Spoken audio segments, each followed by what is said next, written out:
Hey, what's going on, guys and gals? It's Josh Holdsworth from Penn Ohio Rehabilitation in our Harmony Zelienople location. I have with me again Caleb Peters here on the bike. You're going to learn a little bit more about what he's doing in just a minute. Super excited to get back from Las Vegas. Myself and my partners Larry and Doug got our certifications in blood flow restriction training from Smart Tools.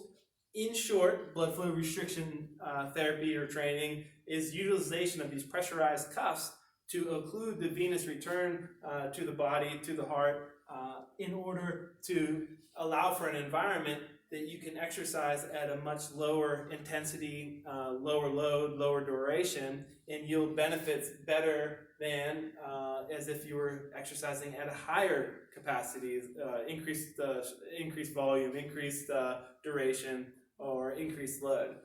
It's of particular importance for some of our current patients, our preoperative, postoperative, or even our sports performance clients in that if you are training through an injury, or if you have an injury, or if you're prepping for a surgery, you can exercise without loading those damaged tissues and yield the same benefits, if not better, than if you were exercising at a high load, which may be detrimental to your progress at this point in your rehab.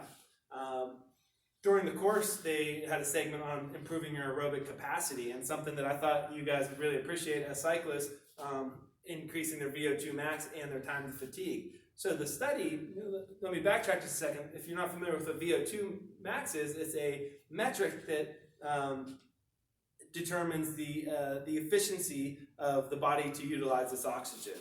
And the higher your VO2 max is, the more efficient your body is going to be using at it, the better your aerobic capacity is. Okay? So during the study, they had cyclists ride their bikes for 3 times a week for 15 minutes for 8 weeks with the blood flow restriction therapy. They were exercising at 40% of their VO2 max, and they yielded gains of 6% improvement in VO2 max, as well as 15% improvement in time to fatigue.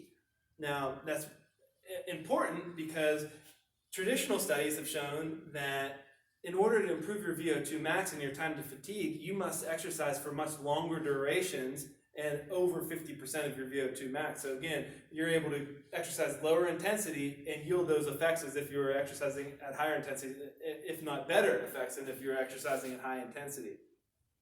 Really important for you guys, because if you were one of those people that have neck pain, back pain, or even knee pain, and you're unable to be on that bike for an extended period of time, you can supplement some of your riding with blood flow restriction training and not miss a beat, if not improve your skill set, because you're improving those VO2 max under that lighter load, lower intensity and lower duration.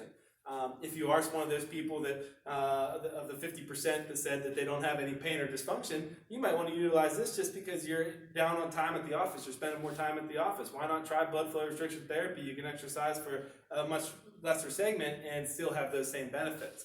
So I'm going to bring this a little closer so you can see exactly what's going on over here with Caleb. So Caleb has these cuffs around both of his thighs. I pumped them up to about 80% of his full limb occlusion, meaning that if I were to use this, I'm using a Doppler here. You can't see it in the photo, but I'm using a Doppler here, and I was able to measure what his 100% occlusion of arterial flow was, and then I'm doing 80% of that.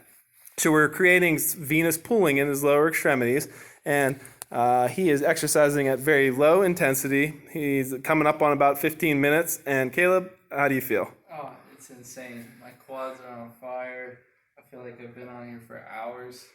Well, do you think you have what it takes to take down Lance Armstrong yet? Give me a couple weeks. All right, awesome. Looks good. All right, guys, thanks for tuning in. Stay in touch with us. And I think what we're planning on going on to next is some runners. So if you have some runner friends, why don't you have them go ahead and subscribe for the next segment of videos. Take care, guys.